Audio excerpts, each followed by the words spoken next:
దేవుడు ఎప్పుడు దేవుడిని అడిగినా కనికరం అడగండి. ఇది ఎక్కడ న్యాయం ప్రభు అని అనొద్దు. న్యాయం ప్రకారం వెళ్తే అకార్డింగ్ టు Psalm 103, ప్రభా నువ్వు మా తప్పులన్నిటిని గనక గమనించినట్లయితే మాలో ఎవరు నిలబడతాడు నీ ముందు? Nobody can stand. So don't ask God for justice. ఎప్పుడు కూడా మీరు చాలా చాలా ఫ్రీగా ఉపయోగించాం.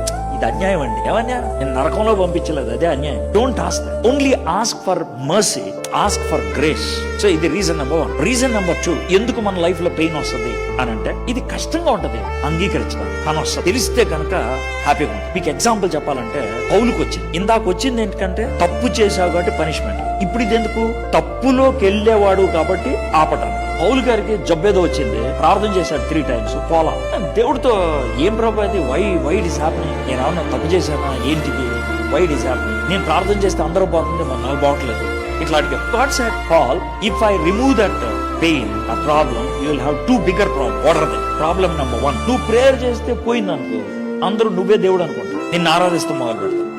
పాల్ కి టెన్షన్ వచ్చింది. ఇది రెండోది, నీకు పెయిన్ లేదనుకో, నీకు నా అవసరత కనబడదు, యూ మే ఫర్గెట్ మీ. అప్పుడు పాల్ ఏమంటాడంటే ఉండమని. మళ్ళీ ప్రభా ఏమైంటే పెయిన్ అవసరం అని తెలుస్తుంది కానీ కొంచెం కష్టం అవుతుంది ప్రభా భరించడానికి. అవునా, మరి పెయిన్ తీసేస్తావా? నేను తీను, పెట్టిందో పర్పస్ తో. మరి ఎట్లా బాగా ఎక్కువ వస్తుంది కదా, ఏం చేస్తానంటే అది భరించడానికి గ్రేస్ ఇస్తా.